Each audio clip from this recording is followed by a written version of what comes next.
Hi everyone, my name is Kerjane and I'll be the host for this discussion today. Welcome to Women in Entrepreneurship, a forum where we will be discussing about what it's like to be a women entrepreneur in Malaysia. And this forum is part of RYSE RYSE, which is a series of online events that aims to inspire Malaysian youth to start small businesses and equipping them with the practical tools and mindsets needed to do so. This event is brought to you by RYSE, a Malaysian research and social outreach project that empowers Malaysian youth through entrepreneurship. And RYSE is proudly supported by Citi Foundation. And without further ado, I'm really happy to welcome our panelists, our amazing ladies for today. We have Athia from Jarum, Erica from Ace Adventure Studios, or this is Studio E, and Alia from ASL. Welcome everyone. Thank you. Thank you. Hi. It's great to be here. Nice. It's nice to feel a little bit more positive this morning. Yeah, so let's just get to know you guys you girls a little bit better. Can you tell us a little bit more about yourself, your background, and maybe a little bit about your business as well? So maybe we can start with Athia. Yeah. Hi everyone. I'm Athia. I am the co-founder of Jarum, one of the co-founders. Jarum is a local clothing brand that was founded back in 2018 by my husband and I. So a little bit of background about myself. I'm currently a full-time entrepreneur and also a full-time master's student at Monash University, Malaysia. My background is in psychology and I'm still pursuing a master's in psychology. And my business, Jarum, as mentioned, is a local clothing brand that was founded back in 2018. Our brand's tagline is your kind of comfort, where we sort of aspire to have our customers to experience the comfort of our clothing. Since we're not from a fashion background, so our main vision and mission is always about comfort. And I guess throughout the years, we sort of look at comfort as beyond just clothing. So we're also using our brand space as a way to inspire and motivate others to be comfortable and to stay kind with your own bodies and minds. Yeah. All right, thank you so much. And next up we have Erica. Oh, hey guys. I'm Erica, and I am from Studio E. The funky different names on the slide right now is because we're kind of in transition to change to Studio E. So right now, yeah. So hence, like, if you're a bit confused, it's okay. We understand. But our job at Studio E is to basically make learning fun, make studying fun, more importantly. So so basically, and I've been doing this since I was 9 years old because it's a family business. My mom started this because she wanted us to have real world skills coming out of school, because she was a college lecturer and she realized like school didn't really prepare kids for real world, like presentations and being able to work together in teams. So yeah, we've taken on the mental, and Studio E is basically our way of like reaching out to more people to basically like spread the love of learning and the joy of learning. Because I don't know about you, but as a teacher, I hated studying. As a student, I hated studying, and I definitely memorizing did not work for me, so ever. So yeah, so our job is kind of like to battle that, to free your time up, to reduce your study time, and so that you have more playtime, but yet you can still succeed. Because we're all Asian, so we have one parent or another who will be like, get A's, do well in school. Yeah. All right, thanks Erica. And last but not least, Alia. Okay, hi everyone. Thank you so much, RYSE, for giving me this opportunity. My name is Alia, and I am a chemist as well as founder for ASL.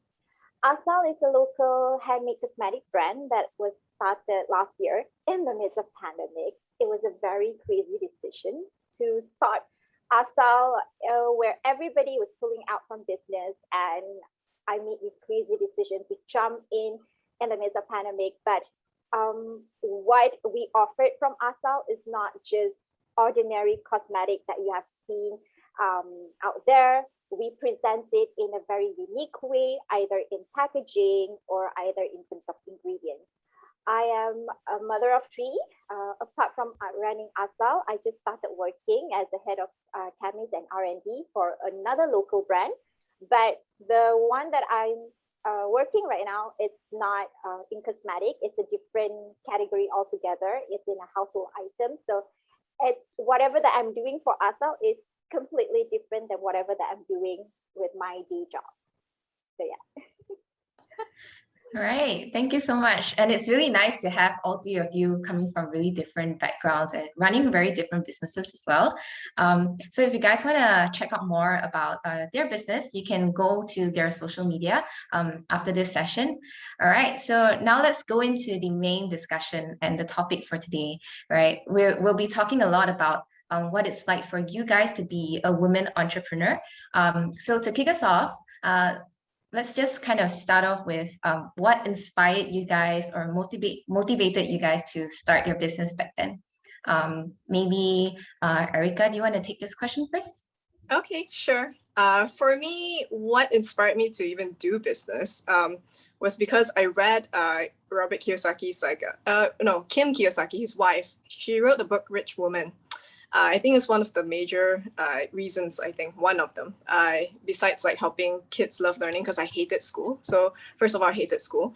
The second one, that I thought is nice was basically what I read from Rich Woman, where she said like, you want to, as a woman, you want to do business because like you don't want to be with a partner because you need to be with a partner, because this is off the back of a chapter where they were talking about like how a lot of women, when they get divorced, in America especially, then the women come out, they're lost, they don't know what to do. So and she said like, yeah, I do business because I want to be with someone because I want to be, not because I need to be. So I'm kind of a hopeless romantic. So that was one of the reasons where I'm like, you know what, I'm definitely going to do business. One of the main reasons. But yeah, the other reason is that because I really didn't enjoy my schooling time. Yeah, I was both in private school and government school, never enjoyed the experience. And so I think the driving force was to create a school where kids would like love coming to school like every day. Yeah. And so I think we kind of did it because we have kids arguing with their parents when the parents try to take them out for like halfway through the school term for like holiday. They were like, no, we're gonna miss school. And so I think we've kind of done our job there. Yeah. So now I've taken over the company that will kind of like extend that reach. Yeah, for people who can't geographically like physically come to our school right now. Yeah. Yes. Nice. Thanks. Right. What about you, Alia? I think what motivated me to start ASA was mainly because the love and passion that I have for what I do. I graduated as a chemist and I used to work as a junior cosmetic chemist. Right there and then I knew that I want to be in this industry, not just being the end user of using the makeup itself, but also creating it. And I can't be in my own bubble where I just create it for fun. Cosmetic is very expensive if you wanted to make it as hobby. So that is out of the question. You can't have cosmetic as your hobby. So I think the love and passion that I have for what I do, on top of that, I love the challenge of things that I know that I'm not really good at. I love to learn something new. So business is completely a different category altogether. I have no business background, but I have been indirectly selling things without me knowing that, oh, it's actually a business. But at that time I was like, I just want the money.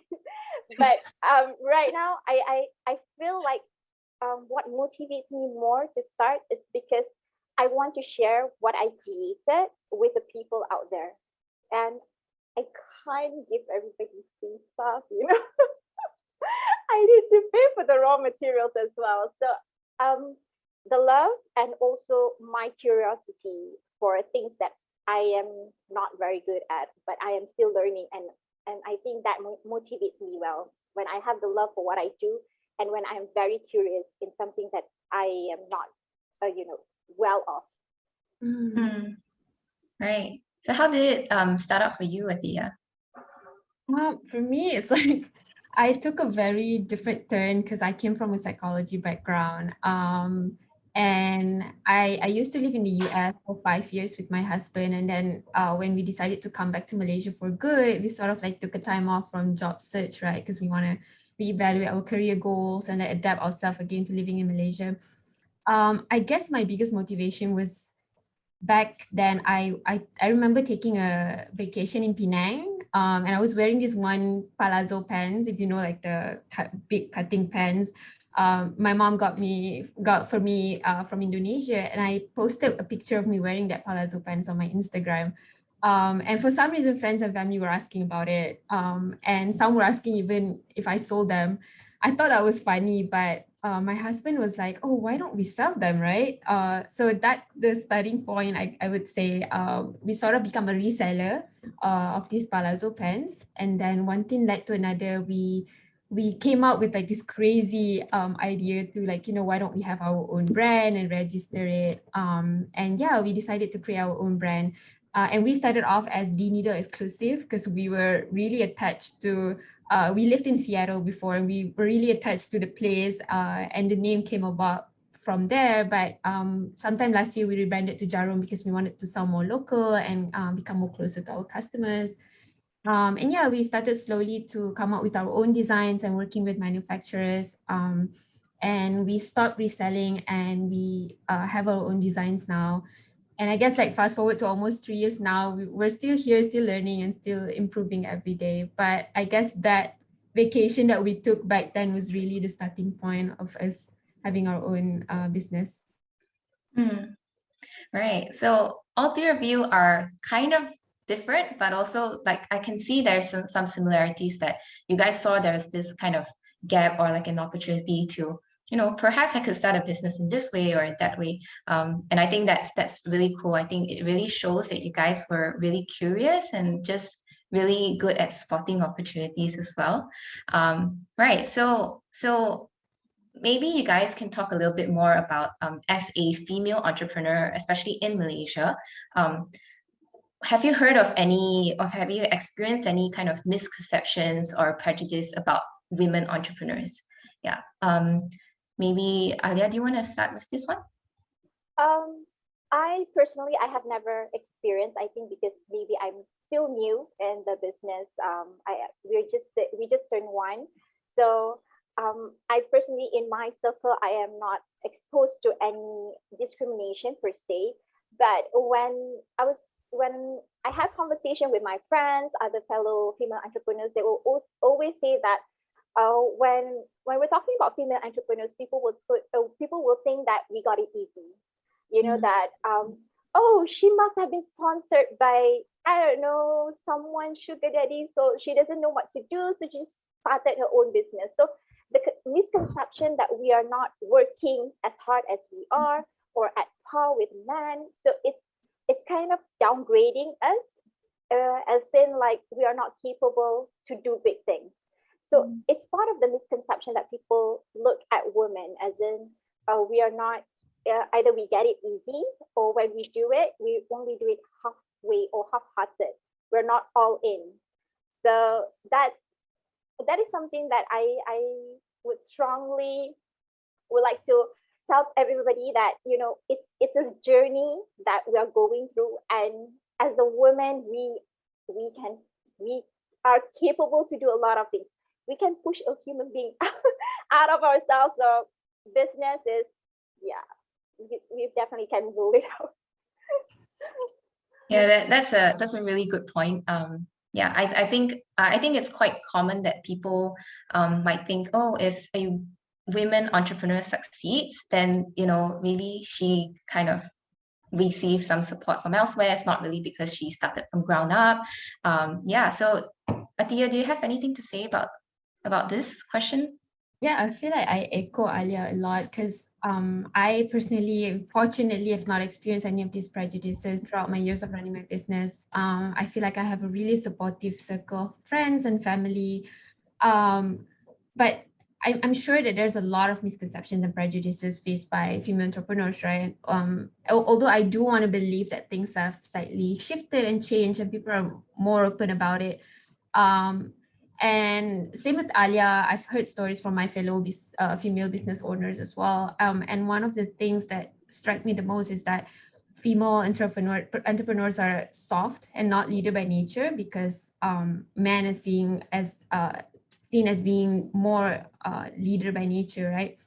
And other things that I've heard, especially if you're female business owners and you are married and have kids, you are sort of being pushed into that corner where you have to choose between your personal life and your career. And I found that to be very unfair. And for me, because I'm married, but I don't have kids yet, I also got that questions of whether or not I have time with my family, my husband. And another thing that I've heard also is that female are too emotional to run a business. So coming from a psychology background, that sort of like triggered me a bit, because, you know, emotions generally is something that everyone has, right? So anyone is bound to be emotional in any sense of thing that you do. So for me, like, to put that stereotype that female too emotional to run a business is quite unfair. So yeah, those are the sort of thing that I've heard, some of the misconceptions. But again, fortunately, I've never had the experience. Yeah.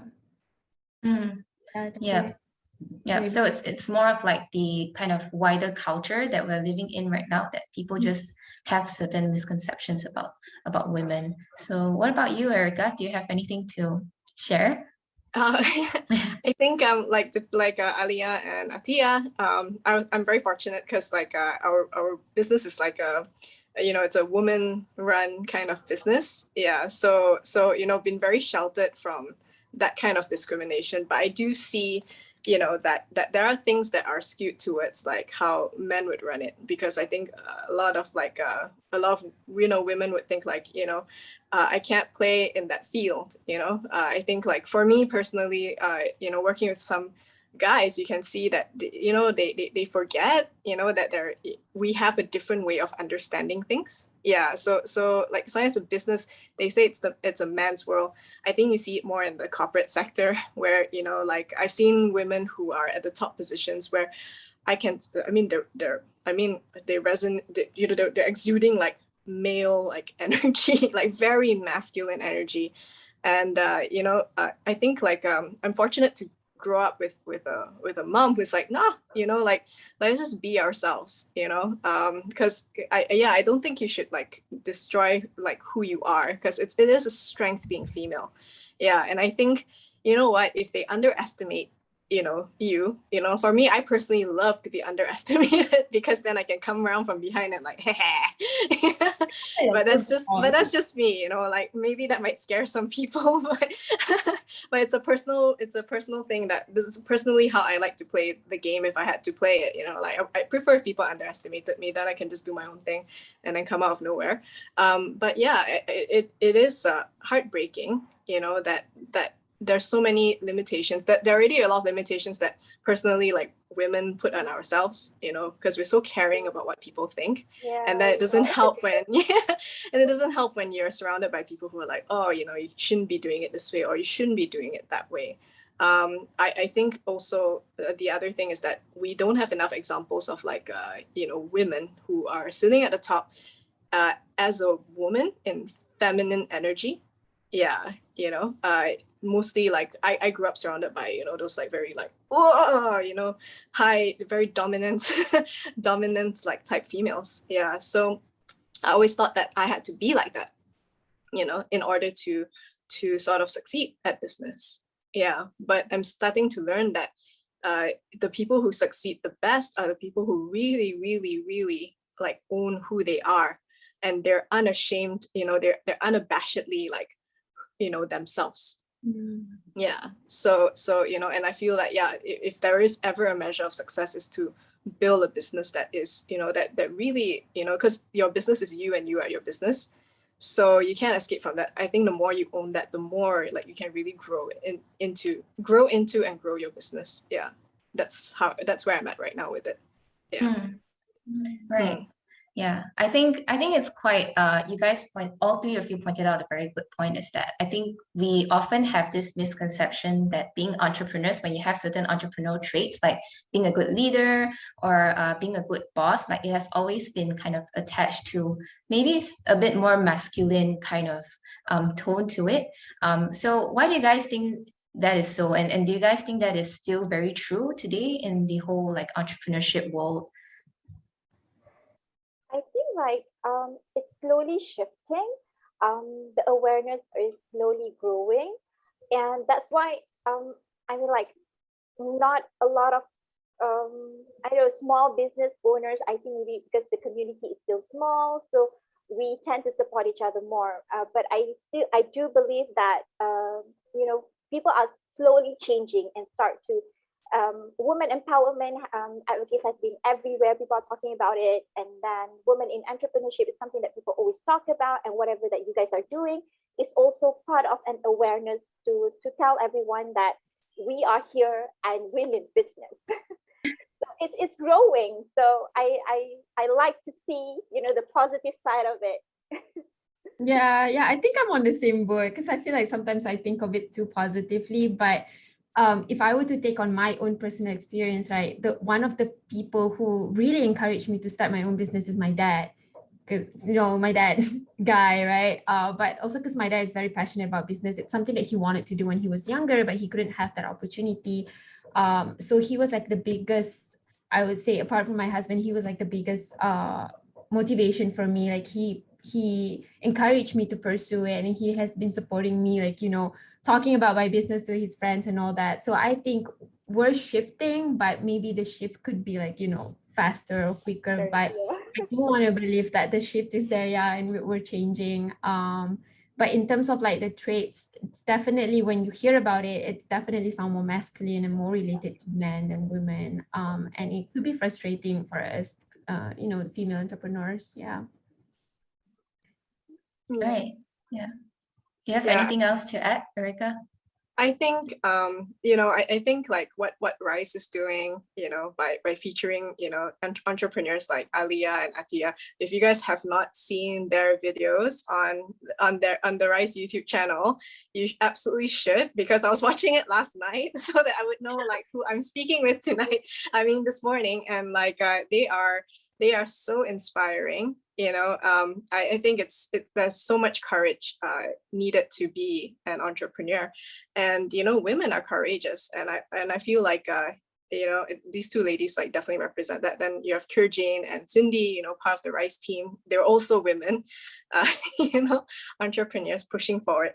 And but I also think that, you know, for a long time the men were making the money, so you know, the system set for them, because mostly they were the ones, you know, doing jobs and all that. And women, I tend to see like we're a bit like some of my friends, you can see they're kind of more comfortable.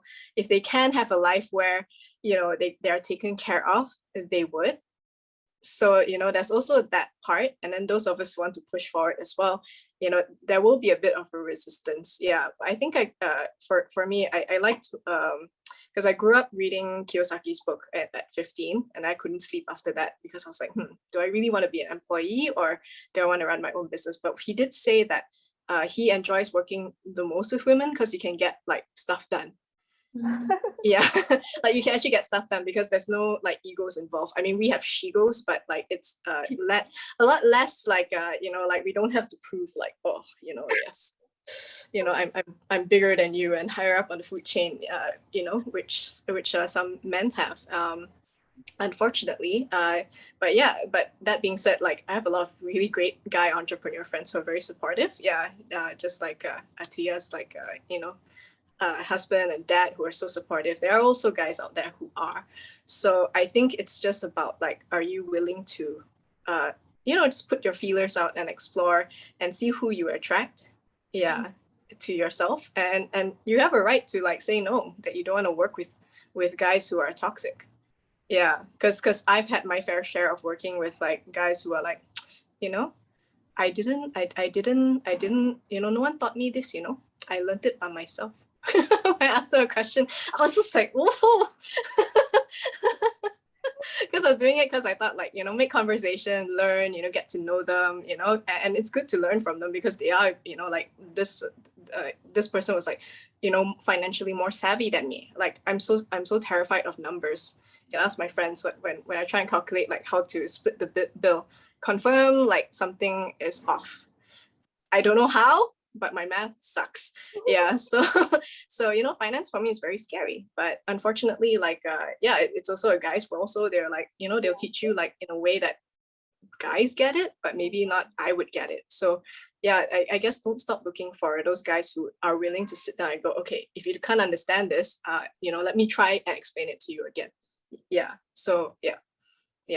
I just want to add a point because I really like what Erica mentioned about, learning from other entrepreneurs. Because if you see an entrepreneur as just an entrepreneur, not by their gender, right, you can learn a lot from them. Because, it's not about men versus women. It's about you learning from each other, even learning from your own competitors, right? So like, if that guy entrepreneur is good at something, there's no harm in learning from them, and vice versa as well. But it seems like when a male entrepreneur is learning from female entrepreneur, it's sort of like put them down because it feels like, oh, I'm learning from a female entrepreneur, something that I should have known. But I really like that point where, it's not something that is versus, like it's not a competition, but it's about learning with each other. Yeah. Yeah. Really well put, Erica. Thanks. Right. Thank you. Yeah, I think you guys shared quite a lot of good points here. I think what I picked up really is that all three of you grew up in an environment where you guys have very good support system. Like the guys around you really encourage you guys to, to move forward as a business owner. But at the same time, we still live in that culture that it goes way back where women and men, they just have their different kind of gender roles, and perhaps some women are still a little bit more comfortable being taken care of, and because that has been the way for so many years, right?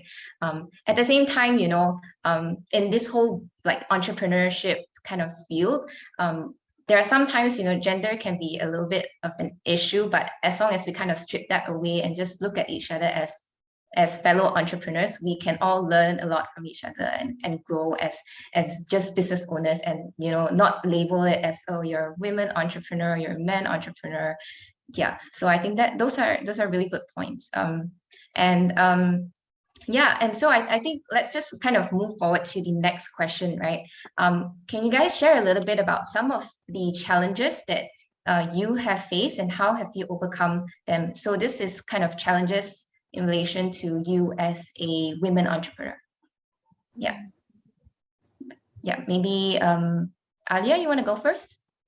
I think one of the biggest challenge being a woman entrepreneur would be the weight that people put on my shoulder, the expectation, and then I am expected to excel in business. I am expected to excel in motherhood. I am expected to excel in my work. So all the weight that has been put on my shoulders sometimes do runs me down.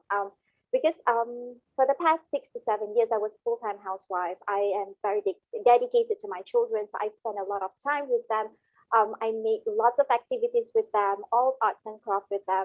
And then when I started Asal, the shift was a bit it was a bit bumpy because I was trying to juggle between the time my motherhood time with my running a new baby, giving birth to a new baby. So it was a bit bumpy, right? And then this year I started a full-time work, and that it's another bumpy ride for me. So there's just too much expectation that I see has been put on women in general, not just me per se, but I think generally women are expected to excel in everything, and if you don't do it right, women will be the first one to be blamed. Like, if you're not married yet and you're concentrating on your career, why are you not married? Why are you doing this? And if you're married and you don't have kids, why are you not having kids? So all this I would say all this issue has been put on women more than a man. Like, nobody question a man, like, say, hey, are you married? Or, hey, you don't have kids yet? So these are the kind of questions that always been pushed to women. So as a woman entrepreneur, we can't just sideline or turn a blind eye towards all this thing, because we are a part of it. So we are taking responsibility in each segment that people are putting on us. So I think that would be one of the biggest challenge, where we would have to excel in everything that we do. I think I saw one cartoon something that shows like when a man running for something. Have you guys seen it? When a man running for a sprint or something, so their path is clear. They don't have any obstacles or challenges in between. But women, they will have to run over I don't know, laundries, and then they will have to carry some iron. They will have to carry a baby while reaching their goals. So this is something that is normal. This is something that happens around the world, where women are expected to do so many things while reaching their goal, while men get a clear way to reach their goal. So these are the challenges that we have to take as women. Yeah. Atia, do you want to add anything? Yeah, for me, I would say like my biggest challenge when I first started the business, because I started with my husband, right? So having like a male figure next to you, going on meeting with potential manufacturers, potential designers, and all that. It was always expected that my husband would do all the talking. So when I think, funny enough, because I'm the one who's talkative, I'm the one who's like actually doing all the talking for our company all this while. But I like to see that, I like to sit back and see who this person would talk to first, especially if we're meeting a male representative, right? And as expected, he would talk to my husband as if I'm there as an assistant and things like that. But then I also, like what Erica mentioned before, being underestimated, taking that as a challenge and prove them wrong, right? So I guess at first I was sort of insecure. So I took that time to just because I know that I would lash out and I would be offensive, defensive and things like that. But as time goes by, I realized that this is my time to actually prove that, I'm part of the business as well. I'm part of the company. I'm the co-founder. And fortunate enough that my husband is very supportive. He let me, some of the meetings I would go alone. I would be the representative, and I found that to be very helpful. But yeah, I would say that's the biggest challenge when I first started. Everybody expected my partner, my husband, to be the speaker of our company. And yeah, true enough, that was what happened. And I think it still is happening, but now I take that opportunity to be in charge and prove them wrong. Yeah. Right. Erica, what about you? I'm so inspired by the two ladies. It's so awesome. I think for me it's let's see. I think for me coping with failure. I think, yeah, because like Aliyah said, it is, there are a lot of expectations. I think sometimes the biggest person who piles the expectations on is kind of ourselves. Like for me, it's definitely myself. Yeah, I definitely have the highest expectations for myself. So yeah, and being, I guess, so blessed to be imbued with skills from a very young age. A lot of things came easy to me, and then taking over this company, Studio E, I think was the toughest challenge yet for me, because I was like, shucks, I'm great at creating stuff, but what do I know about even though we've been in the business, but what do I know about actually growing a educational game company, comic company? Because our first game that we designed was great, but what we learned was that it was ahead of its time. The market's not ready for it. Now it is. This is 5 years on, 4 or 5 years on. But to try and overcome that, I think it was really difficult, because yeah, I mean, trying to sell a product that no one really needed yet. But we learn a lot from. We definitely learn a lot from.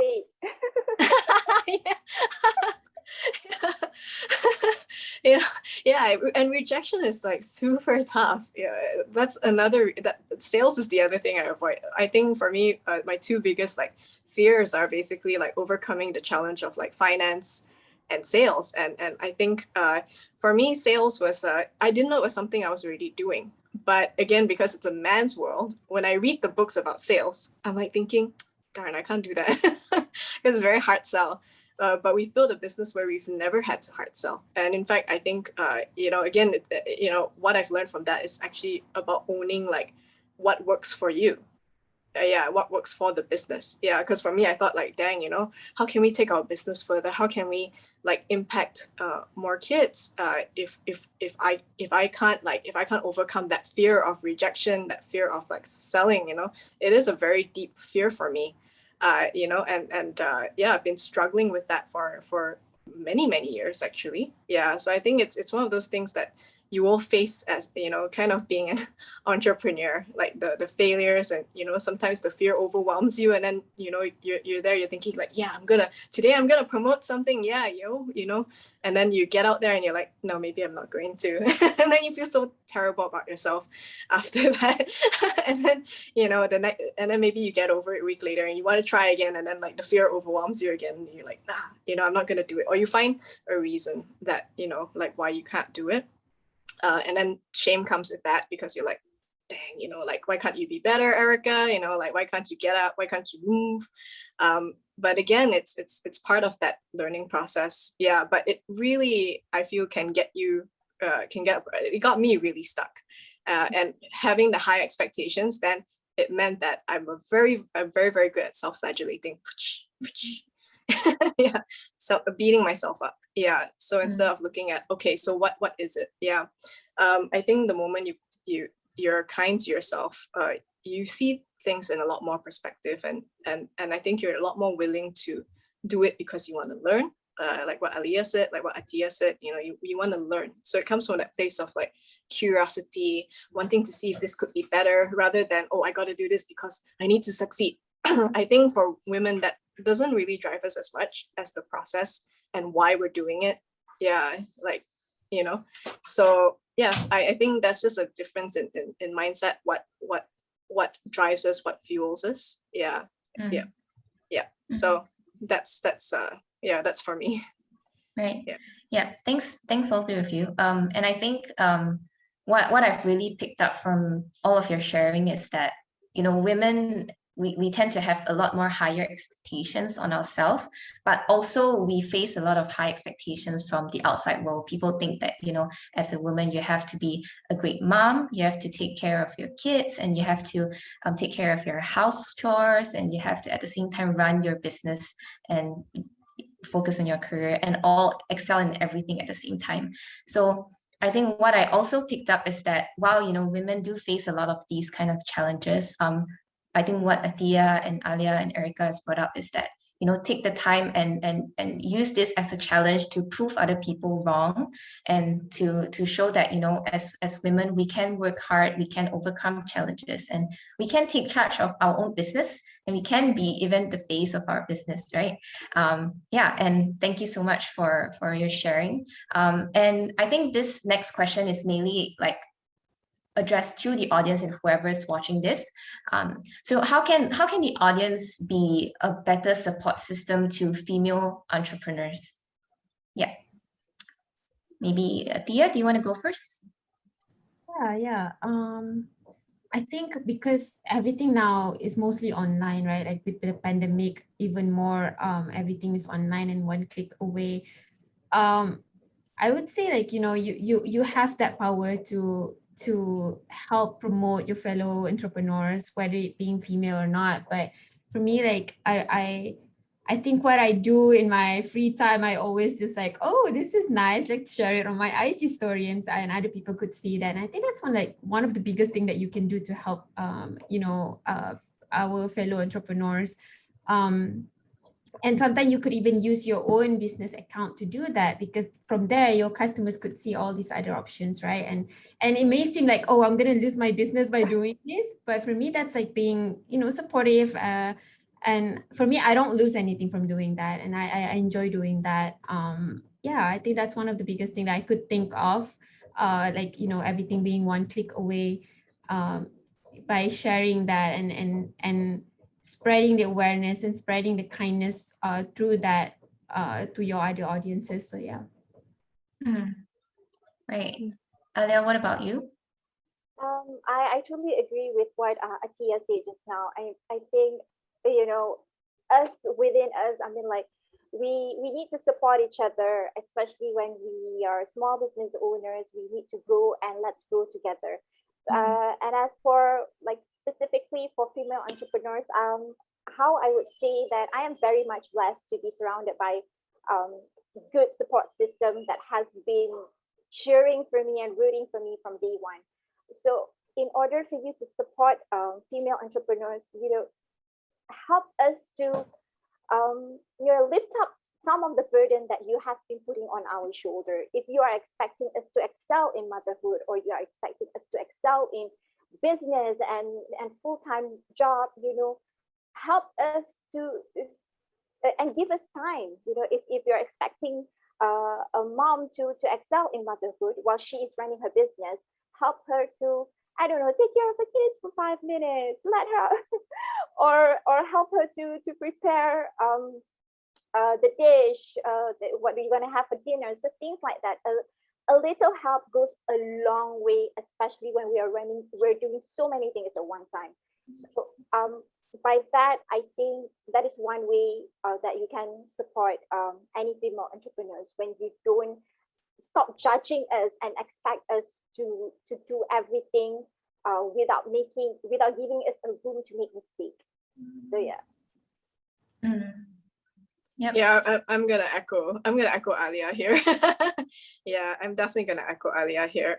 I guess understand that we are not gonna get things right all the time. Yeah. Sometimes in spite of our best efforts, as you can see, my logo is flipped.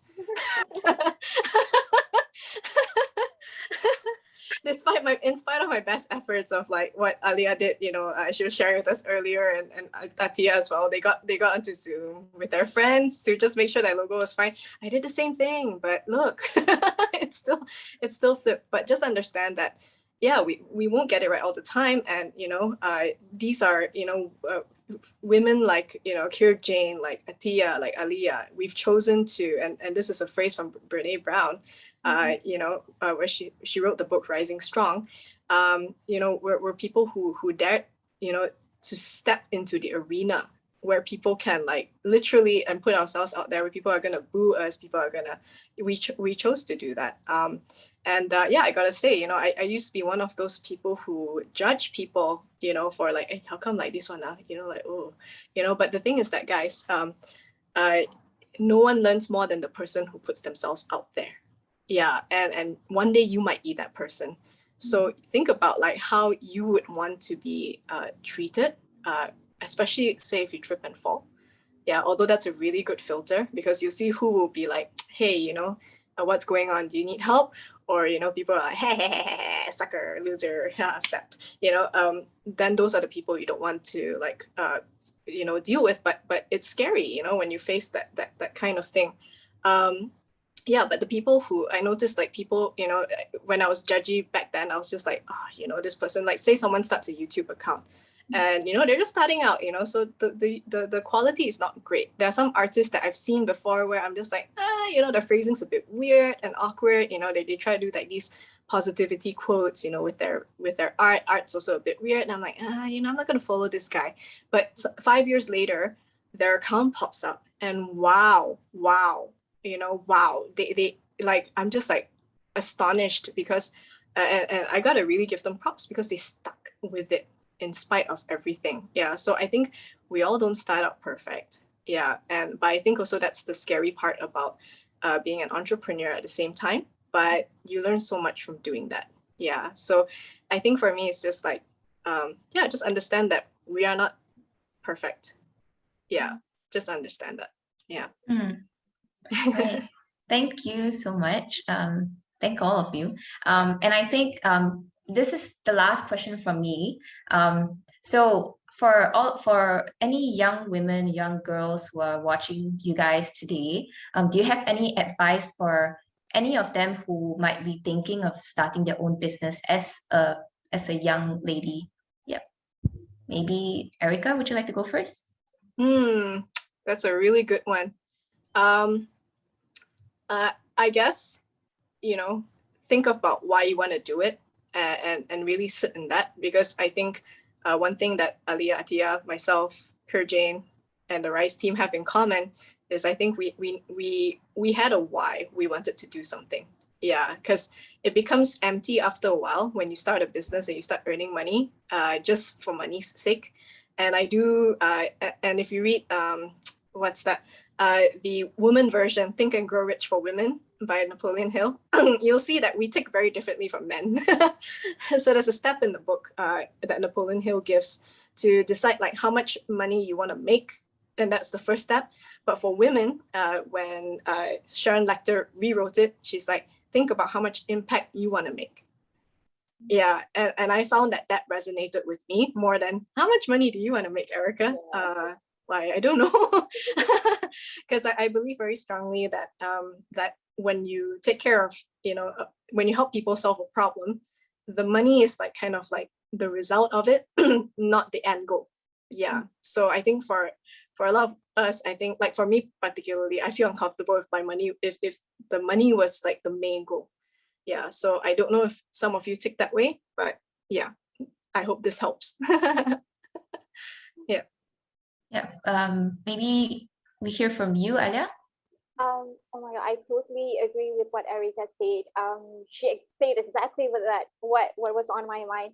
But what I would like to add on is that if for young girls out there who wanted to start business, start yesterday. Just start.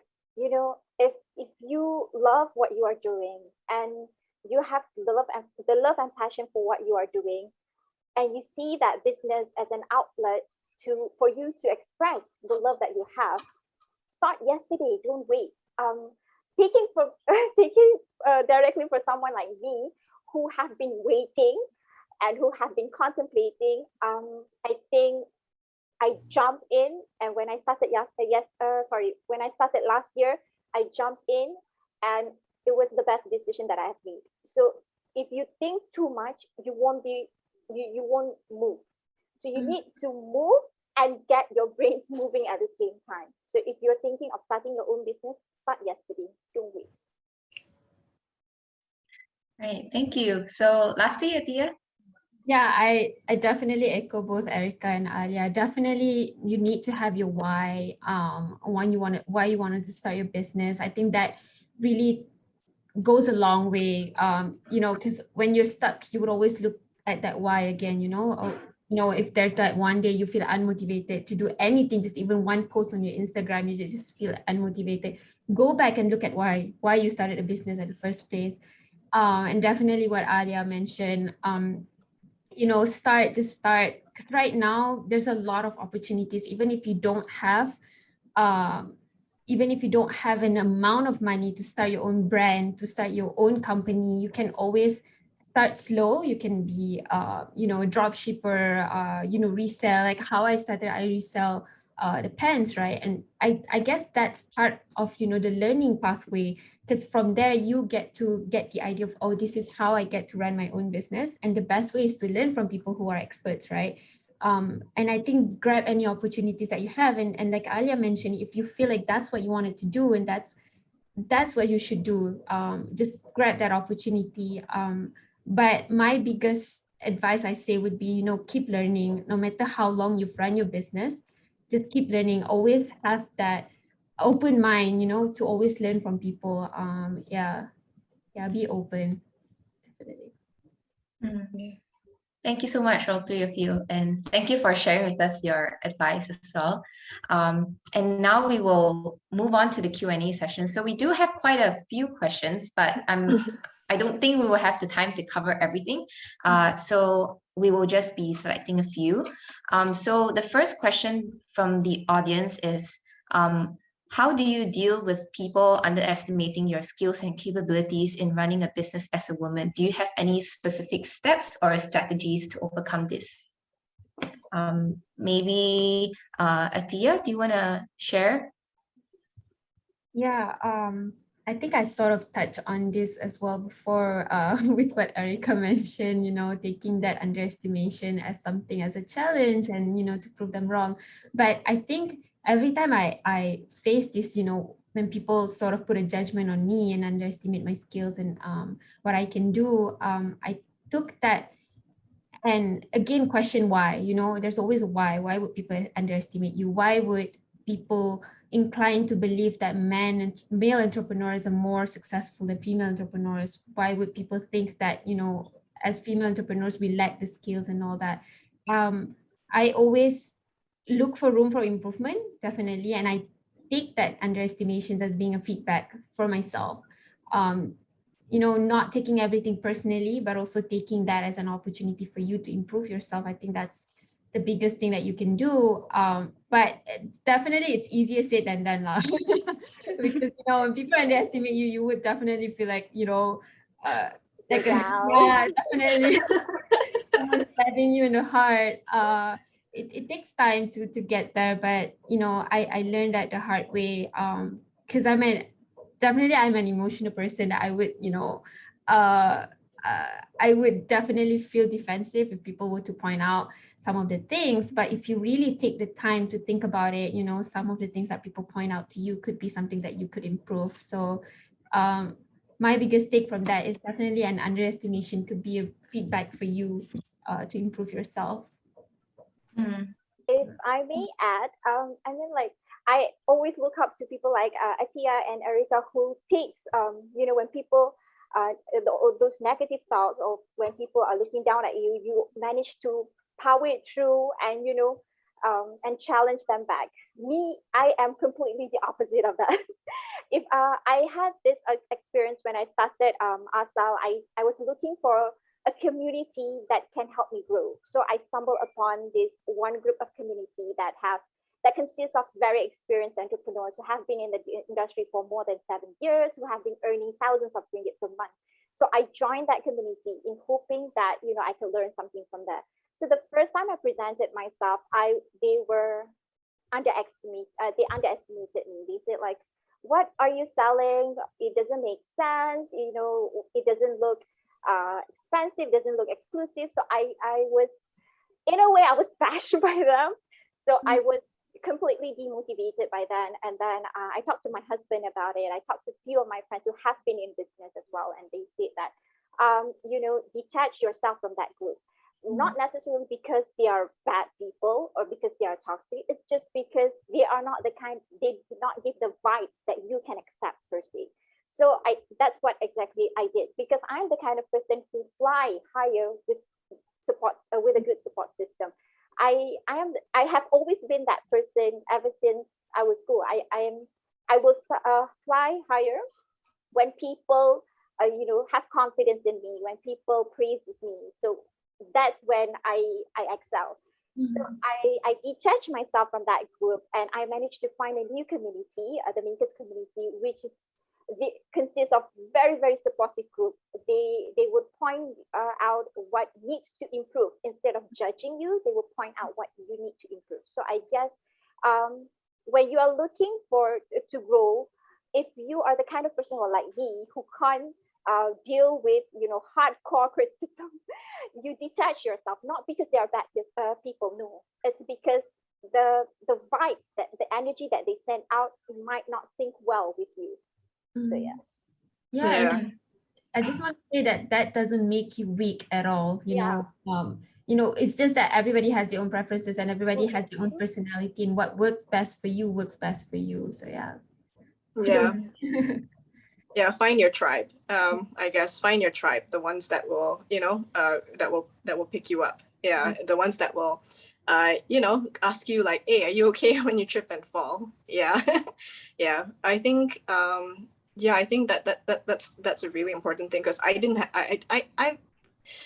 have a very strong support system for business in our business. Yeah, especially since we want to take it to the next level. So it was really messy for a while. Yeah, and now that we do have, you know, we've got a very strong business manager, we've got very strong, like I've got our global CEO is now mentoring me, and like I feel like, oh yeah, I can do this.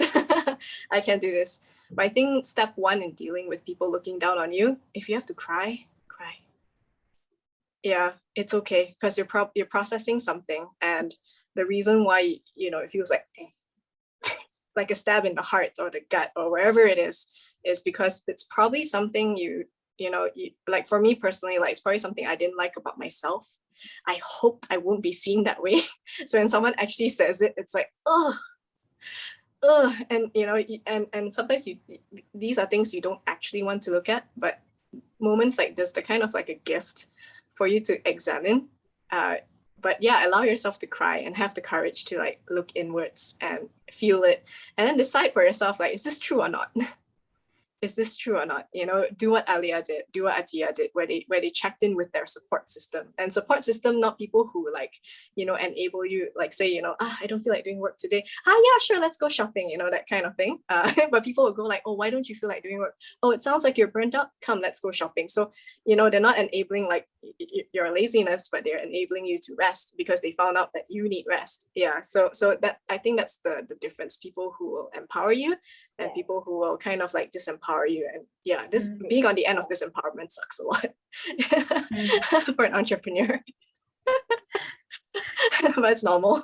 It's very normal. You meet people like that. Yeah. But the point is that like what Alia and Atia said, we can choose who we want in our circle. Yeah, and that's it. Thank you so much. Yeah, and with that, we can move on to the next question. So someone asked, what advice would you give to someone who wants to start a business but lacks the either emotional, social, or financial support from the people around them? Yeah. Any of you with anything to say about this question? Feel free. Okay, I think when you ran out or your lack of emotional or the social support, you've got to reach out. I mean, find the group of people that will be able to lift you up. If your family are not the one that are very supportive, don't cut ties with them, but detach that particular category when it comes to business and find a different circle. It's all about trying and error. It's about expanding your wings. It's all about looking above the horizon. I mean, you can't you don't rely too much on the people who are not supporting you. So go out and find a different circle. I'm sure there will be one if you keep on looking. And in terms of financial, like Atia said just now, you can start off being a reseller. I think there's a lot of option nowadays. There's a lot of big brands are offering reseller, but I do understand there are certain people who have this tiny bit ego in their heart that they no, I don't want to sell someone else's brand. I want to sell my brand. It's mine. So there will be people like that. So my advice would be start small. I started ASA with only 300 ringgit in my pocket. That's all. I do not have 350 ringgit. I have exactly 300 ringgit. And for a cosmetic brand that uses essential oils, 300 ringgit is like 50 cents because essential oil itself is already expensive. And I come out with this crazy idea of crazy packaging and everything. And I'm really on a tight budget. So what I did was I only have that amount of money. So I read a lot, I ask a lot, I make sure that every risk that I make has been calculated because I don't have the 300 ringgit and 10 cents. So I make sure that I work just within the budget that I have. This is something for those who still want to create your own brand, but with little amount of money, capital to start with. So do a lot of research, do a lot of reading, make sure that every step that you want to take, you calculated the risk so that you will stay within the budget, this tiny budget that you have. And when you get your first turnover, don't start spending on buying new phone. Circle it back, contribute it back to the company for you to expand more. So it is possible. You can start a business with just 50 ringgit in your hand, depends on what you are doing. The key is to, research, read a lot, and then make sure you calculate all the risks that you are taking. Right. That's a very comprehensive answer. Yeah, it's really cool. What I love about Alia's and Atia's stories is that they dispel two myths I think that a lot of people have about being an entrepreneur. Number one, people think that entrepreneurs take great risks, but but there was a study done on entrepreneurs, and a lot of them actually didn't. Yeah, so a lot of them were like Alia, where they still have a full-time job, but then this is kind of like a side hustle. Yeah, Alia, correct me if I'm wrong, if I heard you wrongly, but yeah, I think it's that your stories like that. And then for Tia, she started by reselling first, and instead of like, boom, big brand, Jarum, haha, before she knew anything about the industry. So I think that's the first thing you need to know. Because I think people have that perception. Then the other one is like, you need money in order to make money. I would like, since there are a lot of young people attending here, YouTube's kind of your best friend. I would really like get you to go and YouTube or YouTube search like these entrepreneurs who are like they're 24 but they're earning like 5 figures a month kind of thing, 22 years old, and they have all these side hustles that make them like 5 figures a month. So they did it pretty much with nothing. Yeah, so I would say just like and then the third thing, and to kind of dispel the risk of being entrepreneur, Alia and Atia, like Atia especially, like she talks a lot about learning, Alia as well, they talk a lot about learning, and how you dispel the risk is actually to learn, because the biggest risk is actually not knowing what you're doing. So, and then you have, beautiful people, beautiful entrepreneurs, and RYSE, where you have so many people that you can learn from through their stories that they share. And so, let that expand your mind to possibilities to figure out what can actually work. Yeah. Right. I think that was very like inspiring to hear from all of you, like how we all always think that for you to be a big like an entrepreneur, you have to have a lot of startup capital. But from all of you guys sharing, like it just seems like entrepreneurship can literally mean just starting from a very small kind of business, selling something that's within your means, within the resources that you already have, and growing from there as you learn. And I think that's really good advice, especially for the people who are here today who are really struggling with, maybe I don't have enough money or I don't have enough support. So thank you so much. So I think the next question that we'd like to ask is, so what factors do I have to consider if I would like to start a business as a beginner? Yeah, I think you guys touched a little bit on this already, but maybe Atia, do you want to come in with this question? I think like for me, starting off as someone who's not from business background, I think like Alia as well, definitely learn from people who knows. Because when I first started, I stick with the circle of people that I know, and I got stuck there because I keep asking for opinions and advice from people who are not from the business background, or who are but not in the same level of understanding as me, because I'm a beginner, right? Because I need an advice from a beginner's point of view as well. So that's when I stepped out of that comfort zone. I started to go to business classes. I started to meet with other people from different kinds of business, because I can't just stick with people from fashion business. Then I wouldn't grow. I wouldn't know other ways to, tackle a customer and things like that. So for me, I really believe in the power of learning. I really believe in the power of knowledge. So my biggest advice would be to go out there and meet with people. It's gonna be uncomfortable. So the first time I opened up a booth in a mall, right, I didn't make so much sale, but I definitely make a lot of friends. I took their business cards. I keep in touch with them. I ask them a lot of questions, and sometimes I even annoy some of them to keep in touch. But definitely, I made a lot of connections versus sale in my first few months of being in the business. That's very important. But you're gonna be uncomfortable. You're gonna have a lot of anxiety around that. But I appreciate every single one of the connection that I made. And I think it really grows into my business as well. And I hope I'm able to do that as well to the other beginner entrepreneurs. But yeah, definitely open your mind to learning from others.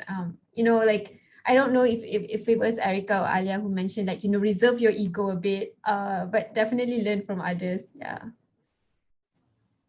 Right.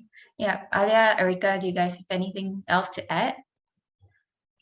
I totally agree with what Atia said. I mean, as a beginner myself, I am still new in business, but I have never stopped attending side classes.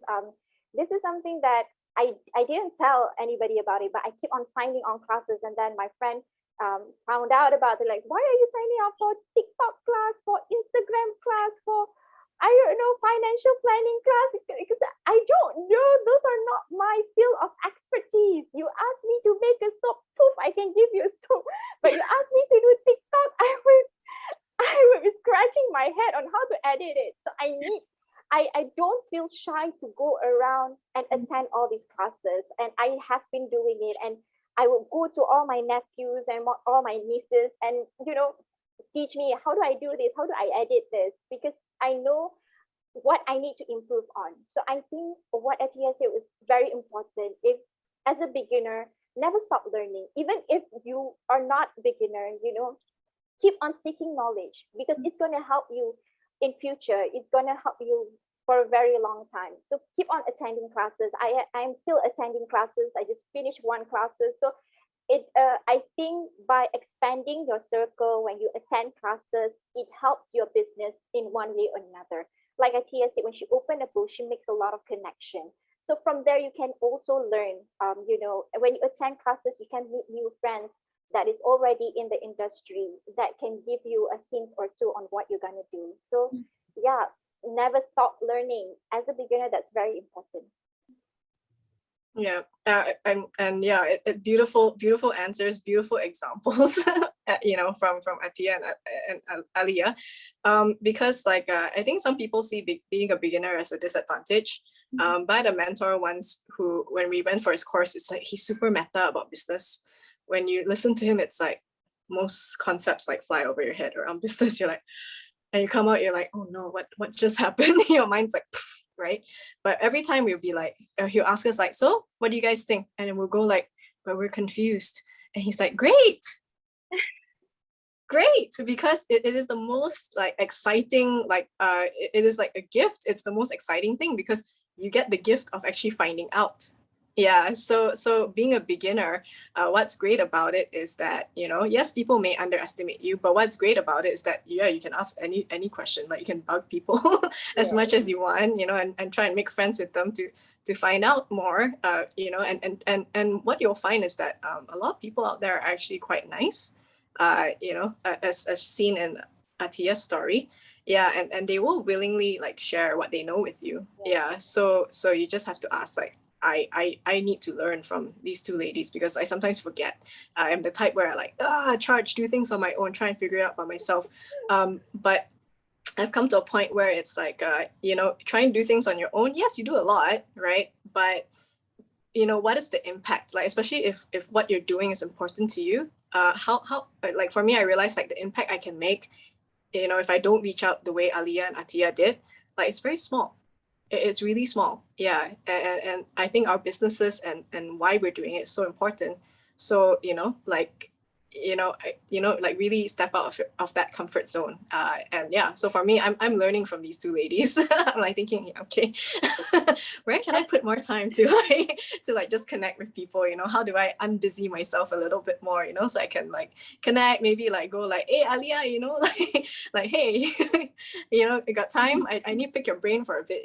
I think that helps so much, because they would see something, even though we're from very different industries. I think they would see something that I don't, and like maybe it might take me 3 months to figure out, but Atiya may look at it and go like, have you tried this? Oh yeah. One coffee 2 hours versus 3 months of trying to figure it out on your own. So yeah, I think it's just something to consider, when you're doing what you're doing. Yeah. Nice. I think like just trying to summarize what all of you have shared, like take advantage of supportive people who have actually been through similar journeys of starting a business and things like that. So build connections, meet people. They are a lot nicer than you think they are. And another part is really take advantage of, the age that we're in right now is that it's so accessible to learn things and to have certain opportunities to learn on the internet, go sign up for courses and take advantage of that, of this stage where you're so-called a beginner, but you have the space to be curious. Yeah. So thanks so much. So I have the last question for today. So someone asked, how do I build a personal branding and push myself out of my comfort zone? So any of you can feel free to take this question.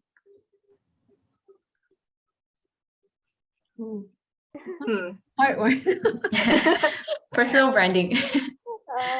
I think what I did was I am still in the journey. I'm still in processing journey of rebranding myself, because for the past, like I say, for the past 6 to 7 years, I am always known as a full-time housewife. I'm always known as full-time mom, and even my close friends didn't know that my background was in chemistry. They was like, "Huh, you did chemistry?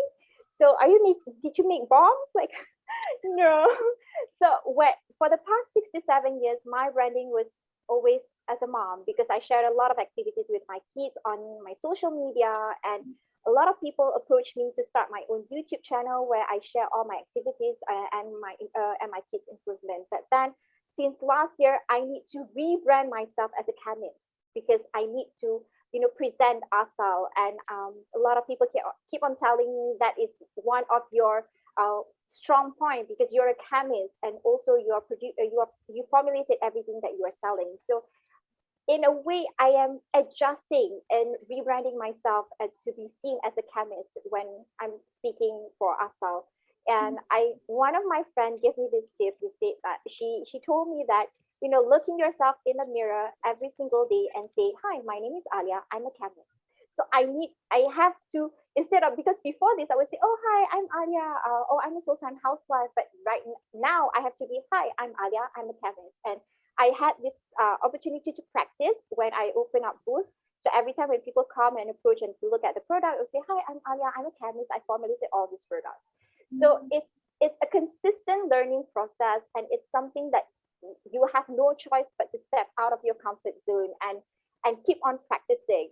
And what I did was I practiced in front of mirror, keep on repeating it. "I'm a chemist, I'm a chemist," so many times, so that I am so used to it. And right now, alhamdulillah, I managed to pull through. So every time when I'm presenting ourselves, so that's the first thing that I will write. "I'm a chemist and also founder for ourselves." So I guess when it comes to personal branding, you need to mirror yourself, look at yourself. How do you want to present yourself to people?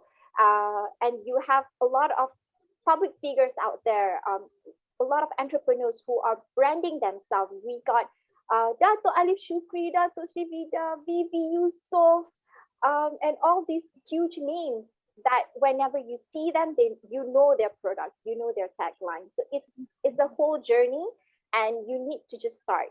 You look at yourself and you ask yourself, how do you want people to see you? Yeah. Right. Go ahead, Erica. No, you go first. No, go ahead, Atia. It's all good. Fun. I think we're all really polite. Do you want to go first? I mean, sure. Yeah. I mean, I think Alia touched on really good points, really know yourself. Because I remember when I started my business, I named it as D Needle Exclusive, right? Because I was so attached to where I used to live in the US and the memories there and all that. But then I thought it doesn't sound so local. It doesn't sound so connected to my customers in Malaysia, right? And then I feel like I need to detach myself from that and reevaluate my values, why I started this business and all that. And because I'm very passionate about psychology, I'm very passionate about mental health, and I thought that maybe I can use this into, integrate this into my personal brand, and use it as a way to advocate for, mental health issues and all that. And what we did last year was that we did our first mental health awareness campaign. So we collaborated with a mental health advocate in Malaysia, a youth mental health advocate, and then we did this campaign where we interview a few talents, people who work in the mental health settings, people who are experiencing mental health issues.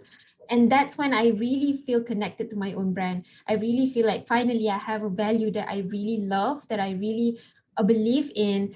And it's something that people sort of question me, you're a clothing brand. How is clothing and mental health, related? But I think that's where the uniqueness comes in, right? Because people don't see those two connected. So people come into our page, come into our website to buy clothing, to buy our clothing line. But suddenly they see, oh, they run this mental health awareness issue. And let's say if I have a customer who is, experiencing anxiety, and they see that, oh, this brand stands for mental health issues, stand for mental health awareness advocate, and I think that really plays a big role. And I just want to point out that, you know, really feel connected to what you work for, really connected to your own personal brand is really important. Like, you know, go back to the value, go back to the why. And it took me about 2 years to find that, to finally feel like that's really my brand. Because at first when I started, it feels like, you know, I'm just working for, you know, this company that I created, but I don't feel like it's my brand. So it takes a journey, but, you know, really define your values of your company, of your own brand. Yeah. Yeah, I am not a personal branding expert. I like to be in the background, despite how I may come across on camera. I'm actually a huge introvert, or at least quite an introvert. Yeah, and that's something. I mean, that was something I learned very recently.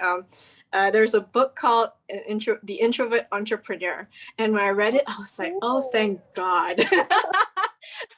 Like, I feel so comforted because, like, you know, there are people out there, they're like, ooh, bam, you know, like it looks so natural for them to post every day and yeah, and like, you know, TikTok every day. And I'm just like, I can't do that, man. I can't like, you know, go next to a pool, you know, like with my pina colada and like, oh yeah, guys, you know, like that's really not me. So I guess like with, you know, what Atia said, I think it's really about like finding like what is you. Yeah, and as introverts also, I think it is harder for us. Like, so why I felt comforted from that book was because apparently for introverts, it is harder for us to sell ourselves.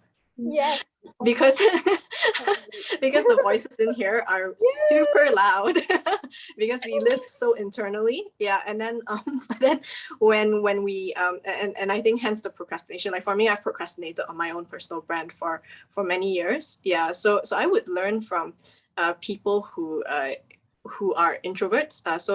Like a personal friend is Peng Jun. He is ultra introvert, but he's grown his brand to like 2.1 million followers or something like that on Facebook and Instagram, and now he's on TikTok.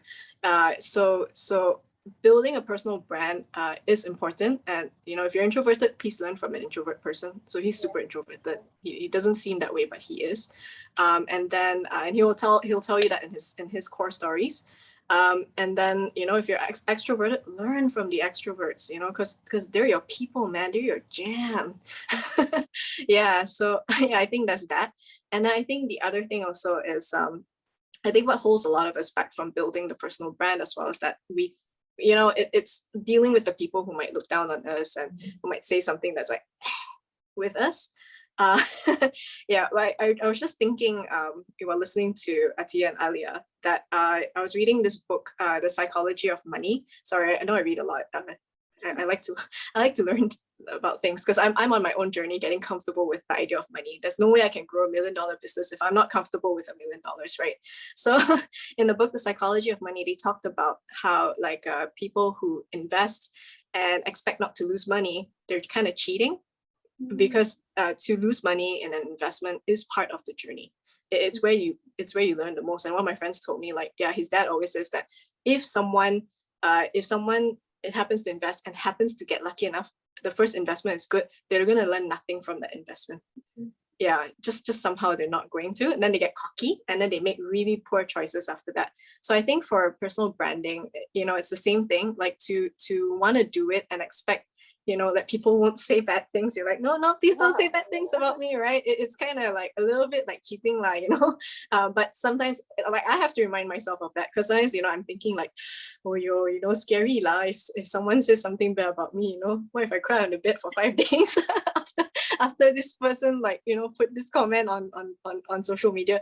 But yeah, it is part of the journey. I think we learn a lot about ourselves when we get confronted with the things, that are unpleasant. Yeah. Yeah. So, I just want to add another thing, like, you know, there's going to be a lot of changes along the way, and don't be afraid to make that changes and mistakes. Because, like, you know, I rebranded myself as well, and how Alia, you know, telling herself that she's a chemist, you know, coming from being a housewife, there's going to be that changes, and just don't be afraid to, you know, don't be afraid of that changes and just like embrace it, you know. Even if people think like, oh, you're supposed to be a housewife and now you're a chemist, like, you know, that's a big change. it's scary and it's like a lot of judgment there, but I would say like embrace that, because I came from a psychology background and suddenly I'm a business owner and people was like, those are two very different things, and how are you going to manage that? Over time you're gonna have like, you're gonna be like, oh, maybe I'm not a business owner, maybe I just should stick to psychology. But there's a lot of opportunities in the world, you just have to grab it. And like I said, yeah, just embrace it, embrace every one of it. You don't have to be just one thing. You can be a housewife and you can be a chemist, same as I can be a psychology student and also a business owner. So yeah. Right. Thank you so much, all three of you, for your sharing. I think you guys have given very specific advice, very inspiring ones as well. And with that, we've come to the end of this forum. Everyone, that was Atia, Alia, and Erica sharing about their experience and insight at the Women in Entrepreneurship Forum, brought to you by RYSE and supported by City Foundation. And I think what I really learned from this session is all three of you, all three of you actually grew up in quite a blessed environment whereby you guys have very good support system, people that will lift you up as a female entrepreneur and not bring you down. But at the same time, we still exist in a culture where there are certain misconceptions about what a woman should be and how a woman should be like.